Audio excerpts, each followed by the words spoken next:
Let me give a few crucial tips about time management. First, you either run the day or it runs you. A basic analysis, it's not too hard to get something started, but once it's in motion, it might start running you instead. That's the challenge. I once told my staff, giving birth to a tiger is one thing, but learning how to ride it is another. Sometimes you start something, and before you realize it, it starts giving you all kinds of trouble. Next, the time you've already committed to work is generally enough. If you're working 8 to 10 hours a day, that's about it.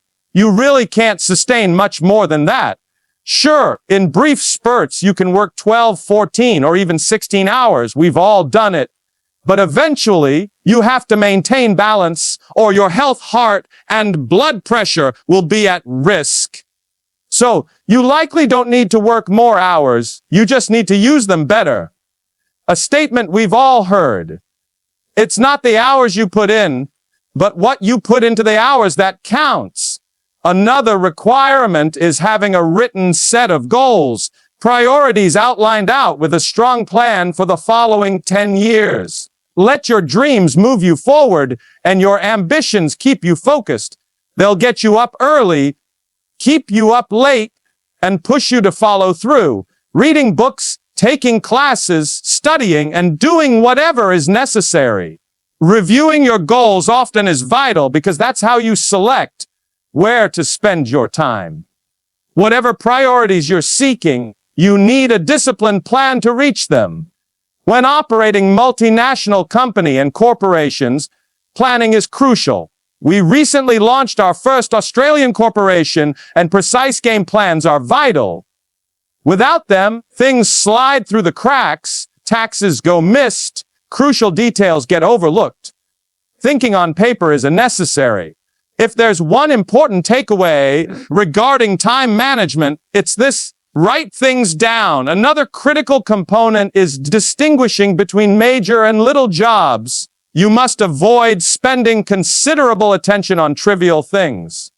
This is why thinking on paper is essential, so you can lay out your priorities and guarantee you're focused on what genuinely matters. A saying I live by: don't mistake movement for achievement. Staying busy is easy, but the real question is, busy doing what? It's easy to take out the garbage, mend a screen door, wash the car, and drop the kids off at school. But are you focusing your attention on what genuinely pushes the needle? Finally, a key aspect of time management is concentration. Zeroing in, avoiding distractions, and keeping focused on what genuinely counts. Fatal mistakes happen both on the freeway and in business. You've got to keep your attention focused. Hey, I follow a simple rule: don't start the business day until you reach the office. I used to begin my business day in the shower or at the breakfast table, and it produced all sorts of problems. I'd be sitting at the breakfast table, but my head was already at the office. Even when I tried to relax at the beach, I found myself thinking about work. Then, when I was in the workplace, I'd start thinking about the beach. That's completely jumbled up. We quoted a beautiful saying in the evening seminar: wherever you are, be there. If you're at the breakfast table, be present. If you're having a conversation, focus on it.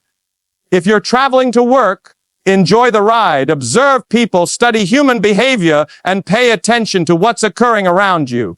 Be there. Then, when you arrive at the office, give it your all. Another crucial time management principle is learning to say no. It's simple to overload your calendar and create scheduling difficulties simply because you lacked the strength to say no when you should have. It's far tougher to back out later, to make calls, alter plans, and deal with the embarrassment. It's better to say no up front than to agree and then have to cancel. Ron Reynolds puts it well: don't let your mouth overload your back. That's a solid principle. Another important is: when you work, work. When you play, play. I learned the lesson the hard way. If you're going to put in a work day, commit to the full day. And if you're going to take take the full day off. If you opt to work, put in a concentrated, productive day. If you take a day off, actually unplug and enjoy it. Otherwise, you'll spend the morning anticipating leaving early, and that distraction diminishes productivity. Of course, this relies on your employment, work schedule, and business strategy. Everything we discuss these 2 days must be altered to meet your individual scenario. I know a builder in San Jose named Peter Paulson. He's figured out a routine that works for him. He works for a whole week and then takes the next week off. That's his system. It's a clever setup. 9, that's a bit. He says, work a week, take off a week. Yeah, but it's really 5 and 9 because it's 5 days, then a weekend, then 5 more days, then another weekend. So what Peter does throughout those 5 days is work 14 to 16 hours, nearly around the clock. He keeps 2 or 3 secretaries busy, giving orders to accountants, superintendents, builders. He coordinates everything and works constantly for 5 days, then takes off. Now, you might not have the luxury to work this way, but the point is, when you work, work. When you play, play. The next time management fundamental is to examine who you are and either compensate for it or change. Sometimes you can stay the same if you only make other arrangements. My staff found I'm a poor courier. They said, R, here's a check for Jerry H. You're going up north. Right? Can you take it? I said, no problem. Give it to me. I'll make sure he gets it. But guess when I next hear about that check? My cleaners remark, Mr. R, we found this. And I say, look, I messed up that time, but I'll take care of it next time. It just doesn't work. I'm not good at it. So we set a rule in the office. Don't give the chairman anything. It won't arrive. I may talk well, but I'm a poor courier. It won't get there. You've got to analyze who you are and develop compensations. For it, you can pledge to change all you want. But if you're not going to make the required accommodations, I eventually hired someone to take care of reading financial accounts and resolving corporate things that I swore I would manage, but just never got around to. It used to cost me a lot in taxes and IRS troubles, but I found someone to manage it. If you're not going to change, even if you've pledged year after year, then create arrangements so it gets done. Analyze yourself. If you're skilled at bookkeeping, keep your own books. If you're not, don't keep promising. Just drop off the mess twice a week or once a month to someone else and pay them to straighten it out. Sometimes for 50 to 100 a month, someone will manage all of that for you, saving you the trouble of numerous promises that never get followed. The second necessary is to cautious of the telephone. The telephone is a valuable tool, but it may also cause difficulty. Watch out for how you use it in managing your time. One approach to make it work for you is by establishing an agenda before you make a call. Before making a call, it's helpful to write a quick note of what you want to discuss. Don't try to just call and think on the moment. Without an objective, you can find yourself drifting off topic and discussing things that aren't actually relevant. Then, at the conclusion of the talk, you'll be thinking, there was something else I was intended to mention, but I can't recall right now.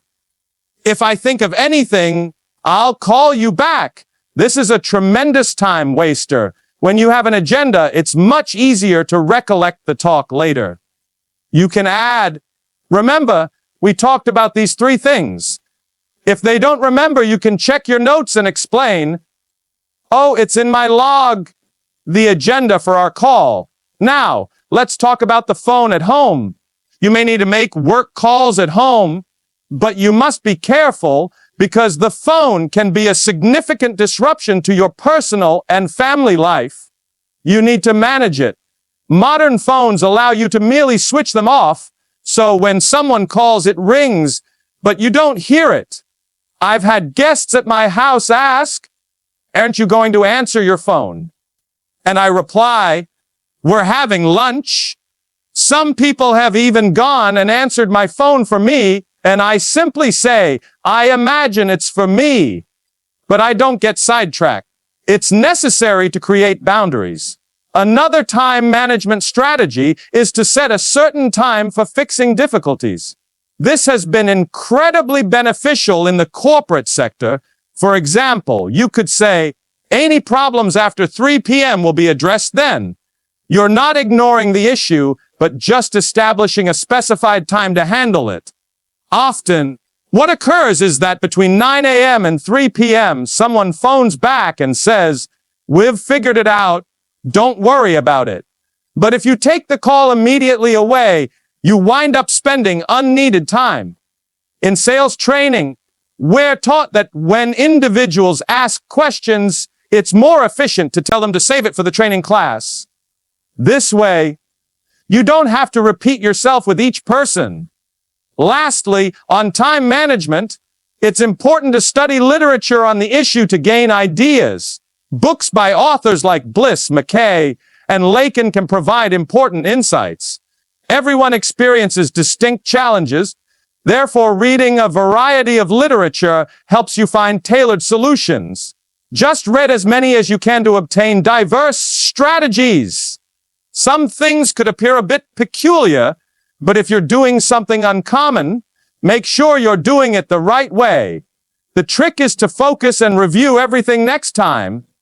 In management, an important skill is being more vigilant. Alertness isn't simply about what's happening around you. It's also about examining your current processes. You can have outmoded methods you've been following for years, requiring 10 hours to complete something that might be done in 1. You might automate it or simply streamline it. It's easy to collect lost time and effort if you don't stay on top of things. You don't need to keep using antiquated methods like old calculators. There are newer, simpler tools. Take time to make sure you're not stuck with outmoded systems that waste time. Also, keep aware to your surroundings. If you're spending too much time going from one place to another, stop and reconsider. In sales management, we say, don't go across town before you've gone across the street. Have your neighbors heard your story yet? Don't waste time chasing distant leads until you've exhausted the local ones. The distance can be too large, and you could be spending too much time for too little return. Try to shorten the time span between your efforts. Lastly, ask questions. When you're about to speak with someone, ask questions first. It might save you a lot of time. It's simple to talk for an hour only to find you were discussing the incorrect issue or even talking to the wrong person. Make sure you know who you're conversing with. Who are you again? Oh, remember, I was talking about someone else's issue. Asking the correct questions helps you get directly to the point. After asking a couple, ask a few more. People generally don't communicate the genuine problem quickly. The first thing they'll tell you might just be a surface issue. In management, you'll realize that most people hide the real problem at first. They'll remark something like, I'm having trouble getting started. But that's not the fundamental cause. Maybe it's something at home influencing their work. With a couple short questions, you can unearth the true issue. This way you save time, avoid useless interactions, and focus on fixing the relevant problems.